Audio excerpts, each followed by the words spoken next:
Hola, corresendas. Soy Héctor García Rodicio, científico de profesión, corredor por afición. Aquí te hablo de trail running desde una perspectiva científica. La cuestión de hoy: respiración nasal, método Wim Hof y musculatura inspiratoria. Venga, sin más dilación, vamos a turrón. La respiración tiene un papel muy relevante en el ejercicio, puesto que puede funcionar como indicador de la intensidad que estamos llevando, cuán fuerte o suave vamos. Puede ser también el control remoto, entre comillas, del sistema nervioso.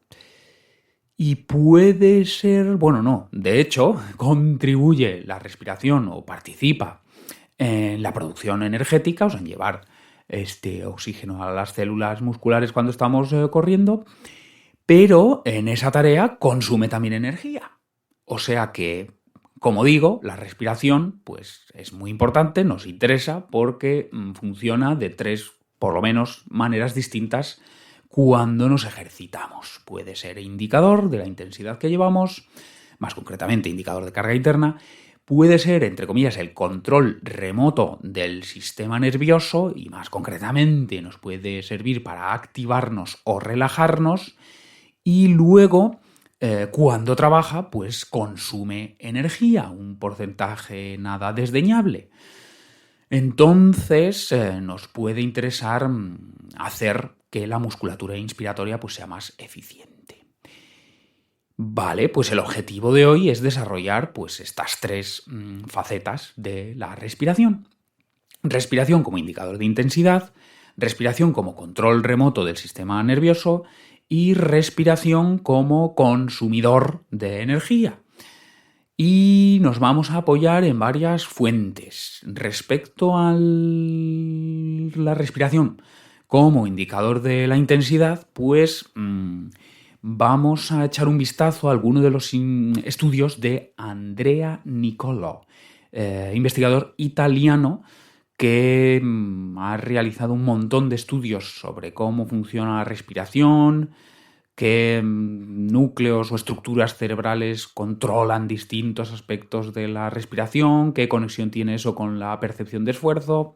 De hecho, pues no sé si forman parte del mismo equipo, pero me consta que han colaborado pues, Andrea Niccolò y Samuele Marcora, el autor de, si queréis, la teoría alternativa a la del gobernador central respecto a la fatiga. Y su teoría pues, es el modelo psicobiológico. Bueno, entonces echaremos un vistazo a alguno de estos estudios, sobre todo uno que me parece súper interesante, súper gráfico o elocuente, o sea, que habla por sí solo, sobre todo si ves las gráficas, que aquí no las podré mostrar, pero bueno, trataré de describirlo. Respecto al método Wim Hof o Wim Hof, o en general de cómo utilizar la respiración como control remoto del sistema nervioso, pues aquí me voy a apoyar en el trabajo de Luke Wills. Yo estuve en una ocasión en uno de los talleres que Luke Wills, junto con Marcos Vázquez, de Fitness Revolucionario, pues organizan. De eso, inmersión en agua helada, o una piscina con hielo, pero más tiene un papel, digamos, más importante, pese a que lo otro sea más espectacular, pues el trabajo de respiración, que Luke Wills pues, fue el primer instructor del método Wim Hof en España. Y bueno, aparte, pues él también, aparte de talleres, pues también tiene cursos en su sitio web, que si no me equivoco es Ataraxia, y el programa que pone a nuestra disposición pues, se llama Respira, creo. Y Luke Wills, pues aparte de formarse en Wim Hof, pues tiene un montón de certificaciones de Oxygen Advantage o de XPT o de The Art of Breath, y no sé si me estoy dejando alguna. Bueno, ha investigado todo lo disponible sobre respiración y en particular disponible de respiración orientada o enfocado al deporte. Vale, y cuando hablemos de respiración como consumidor de energía y de cómo podemos hacer que nuestra musculatura inspiratoria pues sea más eficiente, pues ahí de nuevo, un amigo de la casa, pues vamos a apoyarnos en lo que explica en un apartado de su libro Trail Running, Ciencia y Entrenamiento, pues Nacho Martínez, y bueno, y yo también, que como sabéis, pues hice este curso de la UDIMA, experto trail running, pues ahí dedico una clase de 1 hora y media a este asunto también. Vale, así que pues 3 apartados. Respiración como indicador de la intensidad, respiración como control remoto de la rama simpática y parasimpática del sistema nervioso, o respiración como consumidor de energía. ¿Y qué podemos hacer al respecto? O dicho de otra manera, entrenamiento de la musculatura inspiratoria, aunque en este punto la verdad me voy a detener menos porque más allá de lo que explica Nacho, yo confieso que esto no lo he practicado. Así como el Wim Hof, por ejemplo, pues sí. O también tengo experiencia anecdótica con la respiración durante entrenamientos, respiración como medida de la intensidad. Bien, entonces en esos otros 2 puntos sí que me podré extender un poco más. Vale, vamos, como he dicho, por partes. Primero, respiración como indicador de la intensidad. La frecuencia respiratoria, pues, correlaciona con la intensidad del esfuerzo. De hecho, en pruebas de esfuerzo incremental podemos identificar el umbral ventilatorio 1 y el umbral ventilatorio 2, que tienen que ver, bueno, con la ventilación. La ventilación, o sea, cuánto aire estás moviendo para adentro y para afuera, pero bueno, sobre todo para afuera. La ventilación, ya te digo, el volumen de aire que mueves, pues eso depende de tanto el volumen tidal como de la frecuencia respiratoria. Quizás para entenderlo, el equivalente sería el gasto cardíaco, depende del volumen sistólico, o sea, cuánto puede rellenarse esa cavidad, y claro, y luego la frecuencia cardíaca. ¿Cuán rápido bombeas? Pues aquí lo mismo. ¿Cuánto se llena la cavidad? Y claro, la frecuencia respiratoria. Mayor volumen tidal, pues más ventilación, mayor frecuencia, pues más ventilación. Bueno, entonces ya sabéis que a medida que aumenta el esfuerzo, pues sí, participa en mayor medida el sistema glucolítico, que produce lactato por un lado, iones de hidrógeno por el otro, y esos iones modifican el pH, generan acidez y hay que tamponar esa acidez expulsando CO2. Entonces, claro, ahí se ve que sí, hay un consumo lineal, un aumento en el consumo de oxígeno lineal a medida que aumenta el esfuerzo, pero en cierto momento se desproporciona la cantidad de volumen expirado y de CO2 expirado. Claro, ahí, como digo, hay más glucólisis, entonces tienes que sacar más CO2 y entonces estás sacando más CO2 del consumo de oxígeno que estás teniendo. Bueno, y más adelante hay una nueva desproporción, o sea, todavía tienes que sacar más y seguramente sea a costa de una mayor frecuencia respiratoria más que de un mayor volumen tidal. O sea, que estás intentando sacar más CO2 y estás logrando sacar un poquito más, pero lo que sí que está claro es que estás ventilando mucho más a costa de una mayor frecuencia respiratoria. O sea, que la respiración, o mejor dicho, la expulsión de CO2 se vuelve ineficiente. Entonces hay eso, 2 umbrales o 2 eventos o 2 hitos o 2 puntos donde podemos identificar esos cambios significativos en la ventilación. Entonces eso, claro, es un buen proxy de la intensidad del ejercicio, pues cómo se comporta la frecuencia respiratoria. Que el volumen tidal, pues es más difícil de capturarlo o saber cómo está funcionando, pero la frecuencia respiratoria pues es más evidente. Entonces, en resumen, que a medida que se incrementa la intensidad del esfuerzo, pues lo hace también la frecuencia respiratoria. Sobre todo por esa necesidad de expulsar CO2. Y también otros sistemas están trabajando también para sostener ese esfuerzo incremental y por lo tanto también correlacionan con la intensidad, o si queréis son buenas medidas de carga interna, de cuánto te estás esforzando. Y una de esas es la frecuencia cardíaca. Claro, porque, como hemos dicho antes, está bombeando sangre donde viaja ese oxígeno o ese dióxido de carbono que están participando en la producción energética.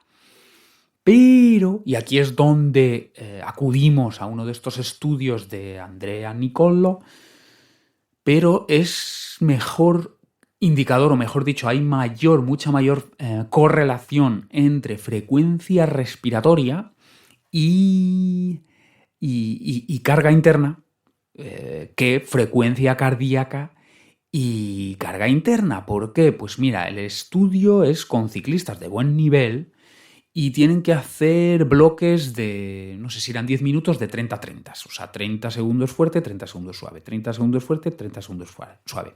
Y hacen 4 bloques de esos, de 10 minutos on-off, con una bastante alta, pues eso, más de 400 vatios, yo creo que eran, una intensidad muy alta en los 30 segundos on y una menor intensidad, lógicamente, en los 30 segundos off, pero esa intensidad suave la van variando. Pues en un caso no sé si son 300 vatios, en el otro eran 200, en el otro 100, algo así. O sea que los descansos pueden ser súper suaves, algo suaves, un poco suaves o incluso moderados. Entonces, lo que ves si miras la frecuencia cardíaca es que no logra bajar y subir demasiado en esos espacios 30-30. Más o menos coge un nivel y más o menos se mantiene. Sí que hay una pequeña tendencia al alza a lo largo de esos 10 minutos 30-30, 30-30, 30-30, pues sube, pues no sé, imagínate, al 90% de tu frecuencia cardíaca máxima y después va muy lentamente progresando hasta el 92, por decir algo, me lo estoy inventando, no estoy mirando las figuras del artículo, pero para que se entienda. Sin embargo, y ocurre así, a ver, cuando el descanso es muy, muy, muy, muy suave, sí que hay una ligera bajada, vuelve a subir, vuelve a bajar, vuelve a subir, y esa ligerita bajada desaparece cuando los 30 segundos de descanso son moderados.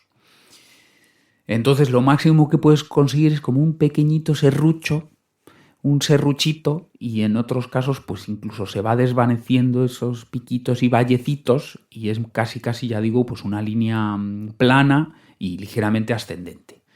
O sea que en el mejor de los casos tienes un pequeñito serrucho y cuando no directamente es plano. Vale, pero si miras la frecuencia respiratoria, ahí hay un sube y baja súper marcado y lógicamente más marcado cuanto menos vatios tienen los 30 segundos de descanso. No sé si me vais siguiendo. O sea, la frecuencia respiratoria es súper reactiva. En espacios de 30 segundos, cuando estás a 400 vatios, ¡pum!, arriba. Cuando bajas a 300, ¡pum!, abajo. Y ya no digamos si bajas a 100 vatios, pues se desploma. O sea, que es súper sensible, súper reactiva. O sea, ahí no tenemos un serruchito, no. Ahí tenemos picazos y vallazos. O sea, picos y valles, esos súper marcados. Tanto como establecen los vatios. Bueno, pues esto, como digo, lo que pone de manifiesto es que la frecuencia respiratoria tiene una correlación perfecta con la intensidad. Incluso también se les fue preguntando por RPE, o sea, rating de percepción de esfuerzo, y correlacionaba eso muchísimo mejor con la frecuencia respiratoria que con la frecuencia cardíaca. Claro, pues porque en esos espacios de 30 segundos también la percepción de esfuerzo baja. Igual que está haciendo la frecuencia respiratoria, que habíamos visto antes que el pulso no tanto. Bueno, porque de hecho, no me voy a extender mucho en esto, pero es verdad que, claro, la teoría el modelo psicobiológico de la fatiga lo que dice es que la percepción de esfuerzo depende de un input principal, que es lo que se llama la orden motora central, ¿no? Central Command, yo creo. Central Motor Command. Y eso sería como los descargas que está haciendo tu sistema nervioso y está enviando a todos aquellos sistemas que estén trabajando y dependan de esa señal nerviosa. Entonces, a los músculos locomotores, pum, pum, pum, les vas mandando descargas eléctricas o señal nerviosa. Al corazón también, a la mente también. ¿No? Pues si estás esforzándote por mantener un pacing, por ejemplo, o por tolerar el disconfort, eso también es esfuerzo mental, pues eso también necesita energía o señal nerviosa. Y claro, musculatura respiratoria, o sea, inspiratoria y expiratoria, pues también está trabajando y también necesita señal nerviosa. Entonces, digamos que el cerebro tendría un contador de cuánta señal nerviosa estás enviando a todos estos sistemas y en función de eso, pues percibe más o menos fatiga.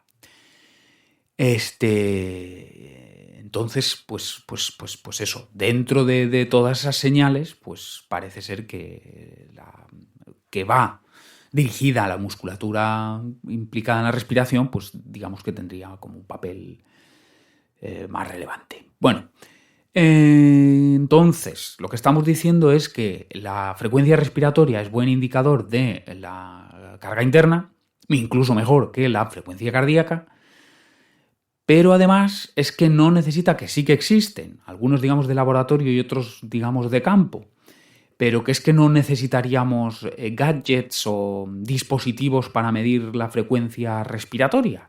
Y es que tenemos pues unas, no sé si decir, indicadores caseros, y uno es el famoso talk test, o sea, el test conversacional, o sea, puedes hablar sí o no, puedes decir monosílabos sí o no, o directamente solo te quieres morir, ¿no? Pues serían los 3 hitos, o sea, si puedes hablar estarías por debajo del primer umbral ventilatorio, si solo puedes decir monosílabos estarías en el segundo umbral ventilatorio, y si ya solo piensas en morir, pues estarías en VO2 max, o sea, el tope del espectro aeróbico, ¿no? En el dominio extremo, no, en el severo, claro, sí, ¿no? Moderado, fuerte, severo, extremo, sí.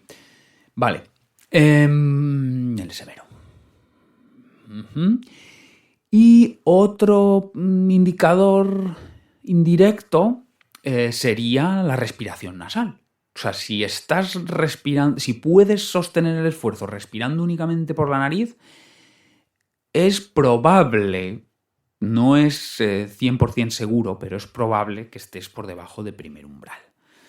Y digo que no es perfecta también esa relación porque lo puedes entrenar. O sea, por ejemplo, que también ha colaborado con Andrea Nicolo, Stephen Seiler, otro amigo de la casa.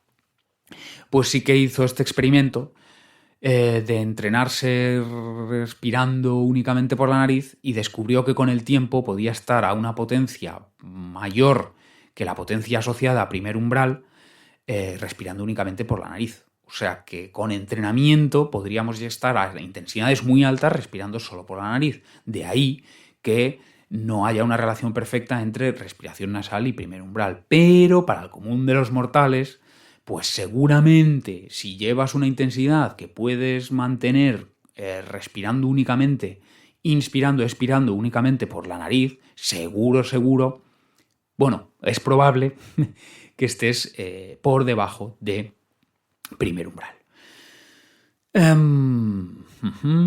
Sí.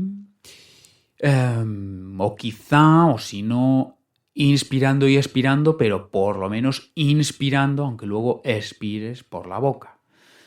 Y por cierto, abrimos otro nuevo paréntesis respecto de la respiración nasal. Idealmente, y aquí esto tiene que ver, por ejemplo, con el método buteico, no sé si os suena. Idealmente en nuestro día a día y mientras dormimos, es decir, todo lo que no sea ejercicio, idealmente deberíamos respirar por la nariz. ¿Por qué? Porque humidifica, Purifica, templa y dosifica el aire. Humidifica y templa. O sea, aunque haga frío fuera, el aire, si va por la nariz, pues se entra a unos 20 grados, aunque afuera haga 5 grados centígrados. Entonces eso es que lo templa, lo humidifica, también lo purifica. ¿Por qué lo purifica? Pues porque también tenemos ahí pues pelitos y moquillos que es una barrera no química sino física, para que no entren patógenos. Se quedan atrapados allí. La boca no tiene esto. Ni templa, ni humidifica, ni tiene esa barrera física de protección ante patógenos. Y luego dosifica, porque claro, las cavidades nasales pues son más pequeñas que la boca, con lo cual no metes más de lo que necesitas. Entonces, por todo esto, deberíamos respirar siempre por la nariz, porque la nariz es para respirar, la boca es para comer. Bueno, o así, vale, si te estás ejercitando a cierta intensidad. Y por cierto, si hacéis esto, seguro que notáis, o sea, si alguien ronca, por ejemplo, pues desaparecen los ronquidos o también apneas del sueño, bueno, incluso duermes mejor. Bueno, cerramos paréntesis respecto de respiración nasal. Venga, vamos con el segundo apartado, que me estoy enrollando más de lo previsto. Respiración como control remoto. Pues la respiración funciona de manera bidireccional respecto del sistema nervioso. Es decir, si estás activado, como decíamos antes, aumenta la frecuencia respiratoria.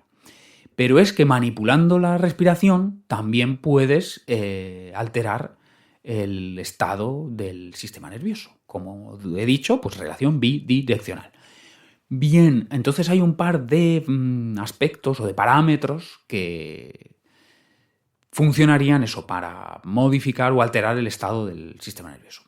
En concreto la frecuencia respiratoria, pero también la ratio inspiración-expiración. Pues más frecuencia respiratoria, o sea, frecuencias altas nos activarían porque estimularían la rama simpática de lucha o huida del sistema nervioso autónomo en este caso, y la ratio inspiración-expiración, en este caso expiraciones largas. Entonces, si por ejemplo inspiras 4 segundos, expiras 8,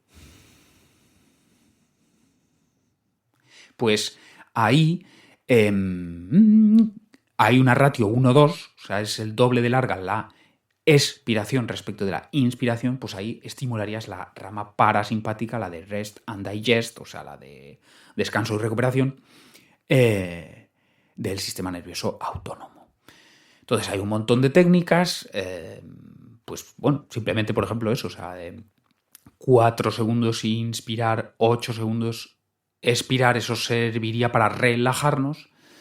También eso, intentar reducir el número de respiraciones por minuto, o sea, bajar la frecuencia, pues también serviría para relajarnos. Y luego hay otras técnicas para activarnos. Y una de las técnicas para activarnos son las superventilaciones, no hiperventilaciones porque eso sería descontrolado, superventilaciones porque es consciente y deliberado, del método Wim Hof.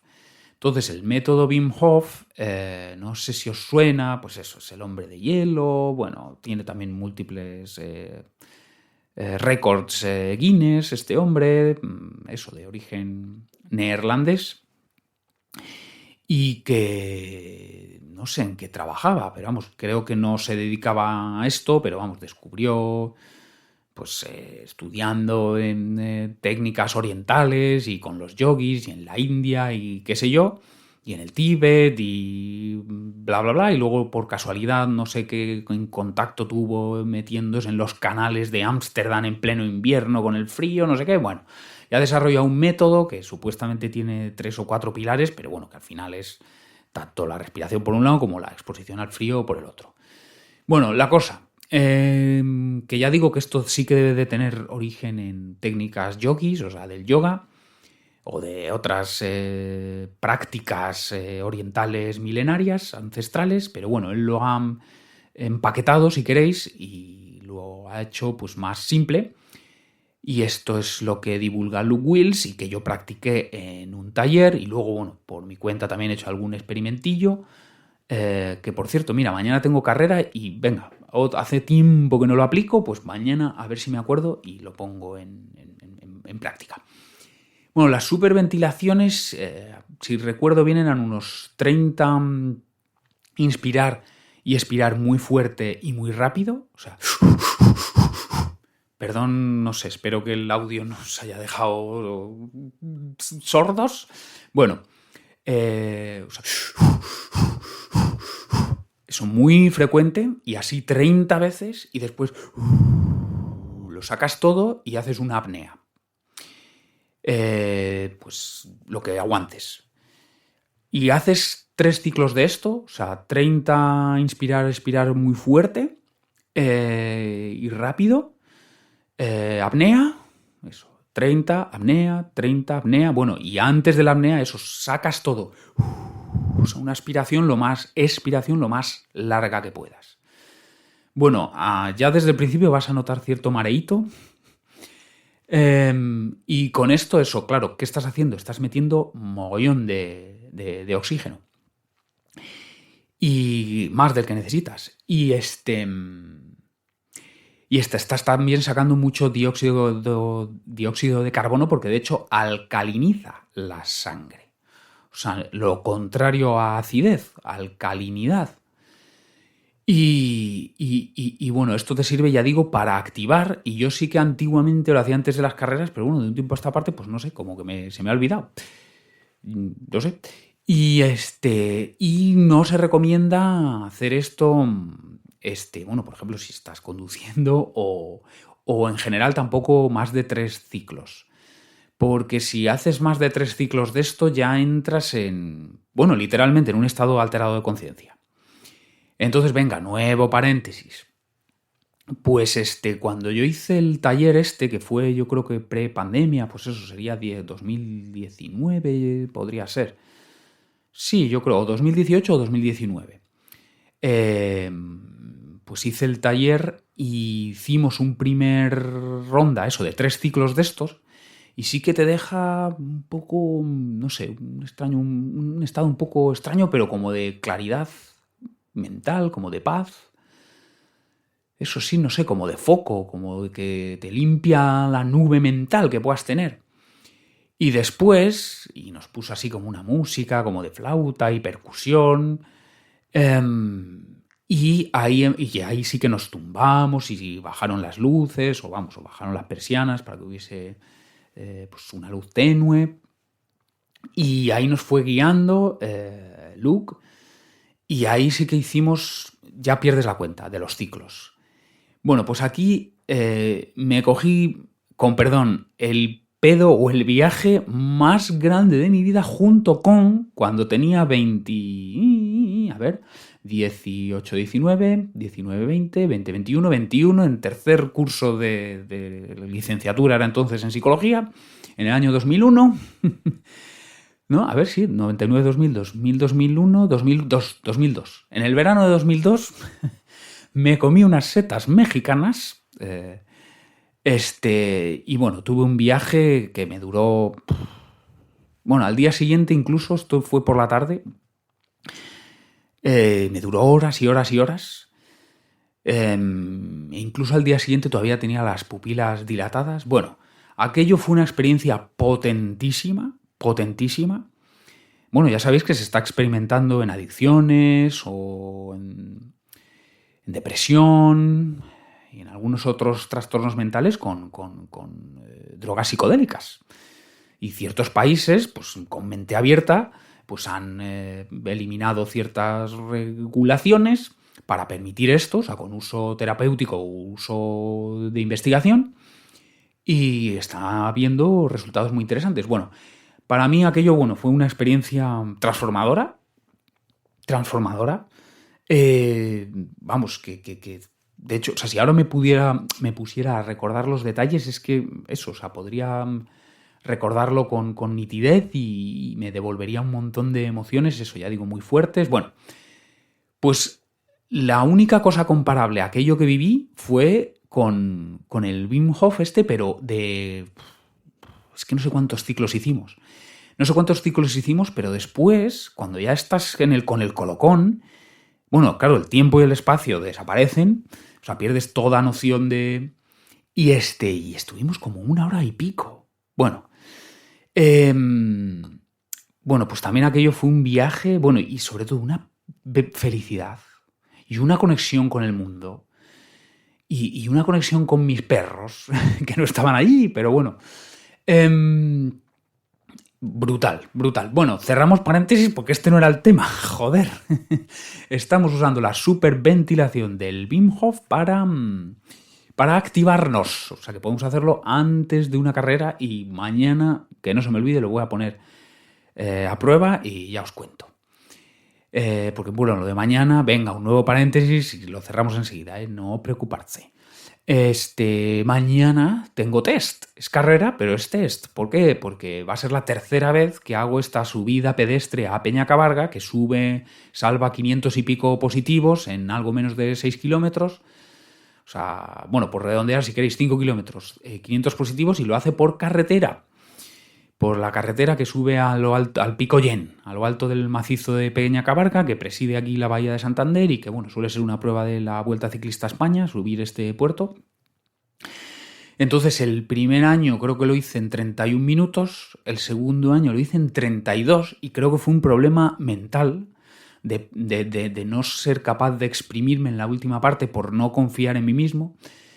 Porque llevé unas zapatillas, vamos, con media suela de peba el segundo año, cosa que no hice el primer año, que llevé unas de 20 y pico euros, o sea, las putas más baratas del Decathlon.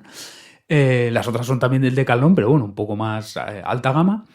Y entonces, sobre el papel, y tener más años o meses de entrenamiento sistemático, yo fui confiado, bueno, en fin, 31 minutos, 32 minutos, ¿qué pasará mañana? Bueno, ya os lo contaré. Venga, cerramos paréntesis y entramos en el tercer apartado del episodio de Today, que era la respiración como consumidor de energía. Y es que en estudios, yo no sé de qué forma, supongo que analizando, no recuerdo bien, esto también lo explica Nacho Martínez, pero supongo que analizando el consumo o la saturación, el flujo de sangre, el flujo de sangre a distintas estructuras del cuerpo, supongo, o el consumo de oxígeno, o la saturación muscular, bueno, no sé, de alguna manera se sabe cómo se está distribuyendo la energía o el gasto energético en los distintos sistemas del cuerpo. Y en estos estudios se ha podido calcular que en torno al 15% del gasto energético implicado en la producción energética. O sea, cuando estás ejercitándote, lógicamente, o sea, eso pues tienes que poner a trabajar las estructuras para alimentar las piernas, pues si estás corriendo. Pero ese corazón, por ejemplo, o ese cerebro, o ese musculatura respiratoria, también está consumiendo para alimentar a las piernas. Bueno, pues sería del 15%. O sea, de toda la energía que estás consumiendo, el 15% se va a la musculatura inspiratoria. También hay estudios, en este caso son de Guillem Millet. Yo creo que lo he citado, qué mal lo pronuncio. O sea, será como el Guillermo, pero en francés, o sea, Guillem y Millet. Ya me gustaría pronunciar bien. Perdón, Guillem Millet, que no vas a escuchar esto. Bueno, pues este tipo, que es corredor aficionado, pero bueno, es investigador francés y ha hecho un montón de experimentos. De hecho, está especializado en la fatiga, pero en este caso la fatiga del sistema nervioso. O sea, si queréis, no la fatiga percibida, o sea, lo que hablábamos antes, pues gobernador central o modelo psicobiológico, sino en este caso, si queréis, la fatiga objetiva, tanto sistémica del sistema nervioso como, o global como local. Bueno, vamos a intentar explicar esto, pero bueno, la cosa es eso, que aparte de ser corredor el amateur, pues ha hecho tropecientos millones de estudios en carreras francesas, como puede ser UTMB, o como puede ser Tour de Llans. Entonces aquí lo que hace, por ejemplo, es eso, suele hacer evaluaciones antes y después de estas carreras de participantes que se prestan a ser evaluados. Entonces imagínate, pues te puede pedir hacer un CMJ, ya sabes, el Counter Movement Jump, antes y después de la carrera, y esa, por ejemplo, es una manera también de ver cuánta fuerza conservas o, si queréis, cuánta fatiga has acumulado, ese tipo de cosas. Y entonces una de las cosas que ha hecho es, terminado Tour de Llans o terminado UTMB, estimular directamente la musculatura respiratoria. ¿Por qué la estimula directamente con estimulación eléctrica? Porque de esa manera puedes ver si es fatiga local y no central del sistema nervioso. O sea, si fuera fatiga central es que el cerebro no puede hacer llegar la señal. Pero me da igual que la señal vaya a mi brazo o vaya a la musculatura inspiratoria o respiratoria o vaya al cuádriceps. Si no puedo hacer llegar la señal nerviosa desde el cerebro y hasta la estructura en cuestión, pues eso sería fatiga nerviosa central. Pero cuando bypasseas, ¿no? O sea, es un bypass, si estimulas directamente, en este caso, la musculatura respiratoria, ya ahí no es un problema del cerebro que transmita señal nerviosa hasta allí, sino es directamente que no puede como asumir esa activación nerviosa o ese trabajo. Y bueno, a través de este tipo de métodos, pues se puede, o se ha constatado en varios estudios de este tipo, que no voy a pronunciar otra vez su nombre para no hacerlo mal, Millet, pues sí, sabemos que hay fatiga local de la musculatura inspiratoria.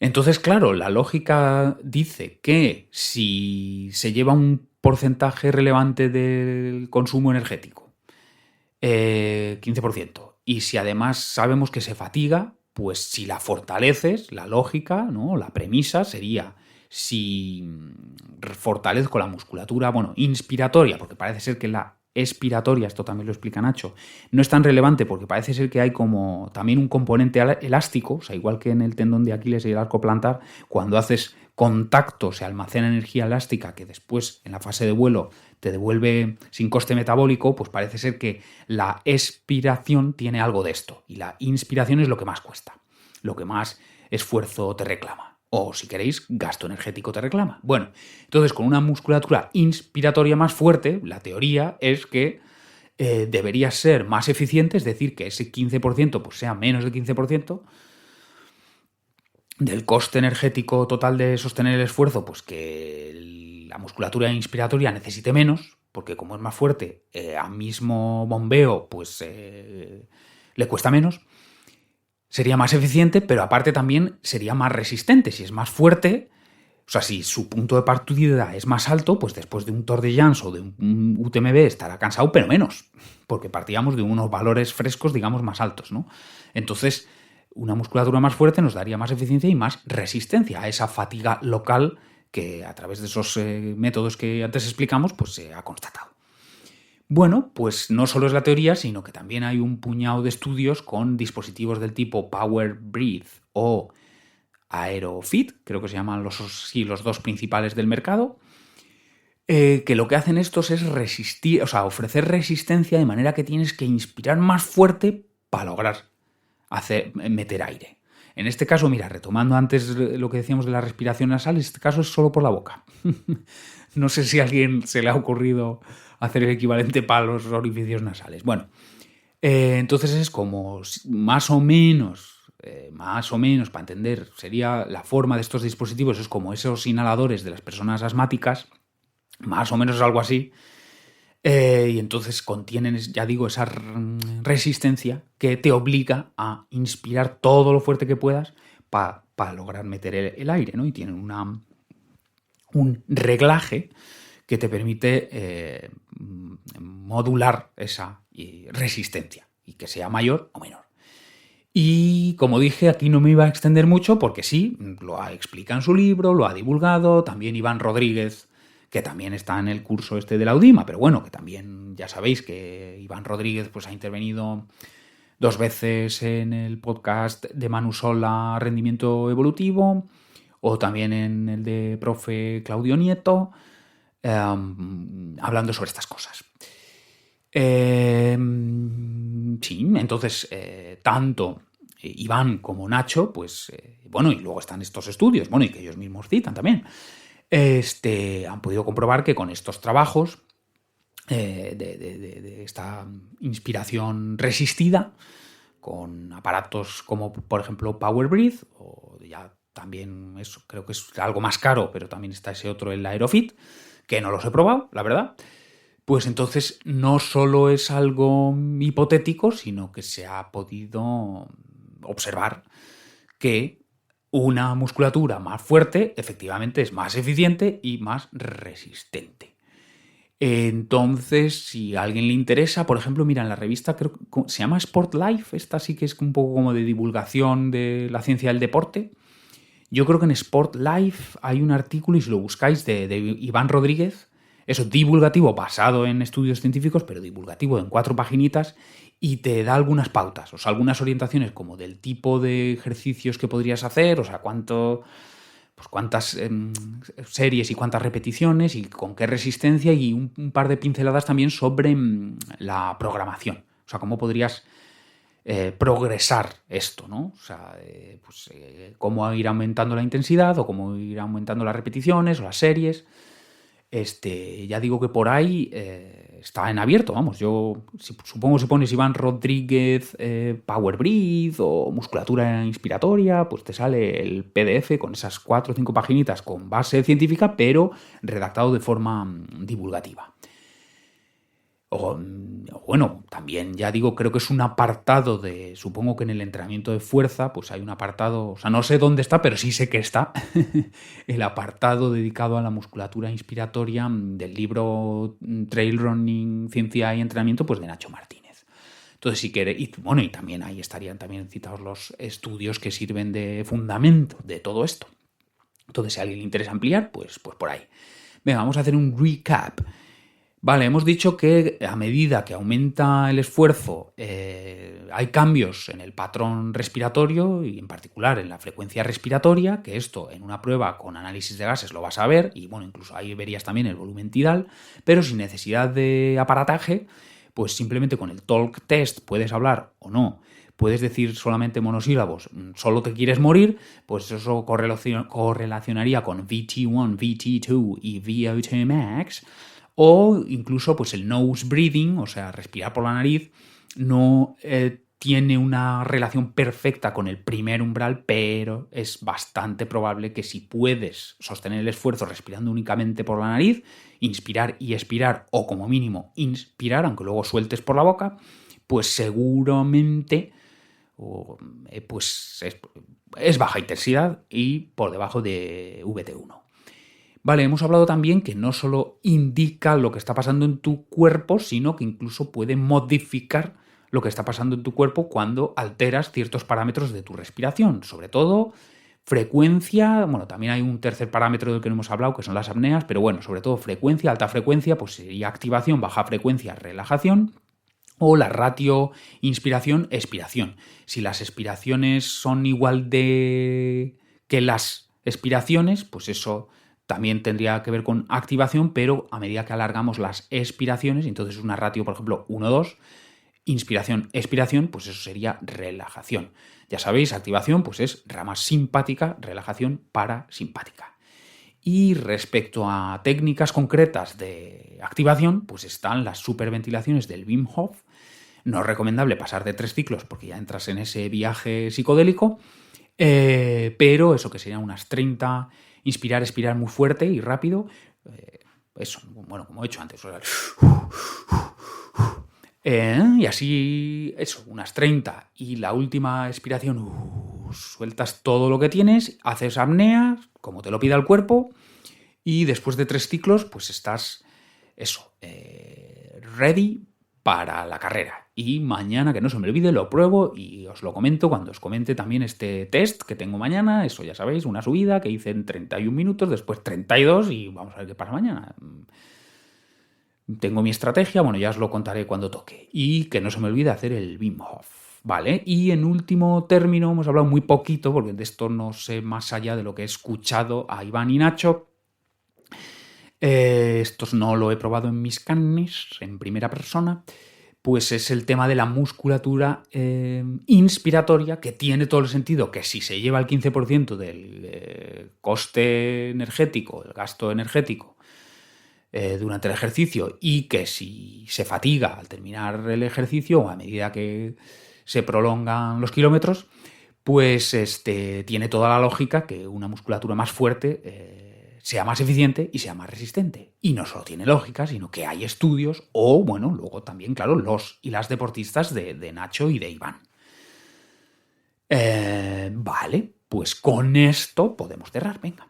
Corresendas, espero que hayas aprendido y disfrutado. Si fue así, haz alguna de las siguientes cosas para apoyar el podcast. Ya sabes que no me da un céntimo y sí, me cuesta tiempo, esfuerzo y el pago del hosting. Lo primero es que me sigas en Instagram, en la cuenta Correr por Senderos Todo Junto, donde publico píldoras sobre trail running y deporte endurance a diario en stories. Aparte de un par de posts semanales con análisis de estudios científicos pues un poco más profundos. Puedes mandarme un mensaje directo por ahí y plantear dudas o sugerencias. Aparte, suscríbete también, si quieres hacerme un favor, a mi canal de YouTube, donde estoy también colgando vídeos con explicaciones como las del podcast, pero es que además apoyadas en figuras o en tablas de esos estudios científicos a los que a veces hago referencia, como por ejemplo el de hoy de Andrea Nicolo. Y por último, suscríbete también en la plataforma podcast que uses. Deja una valoración en Apple Podcast o Spotify, deja un comentario en Spotify o iVoox y comparte con cuanta más tribu corresendas, mejor. ¡Hala, a pisar sendas! 1, 2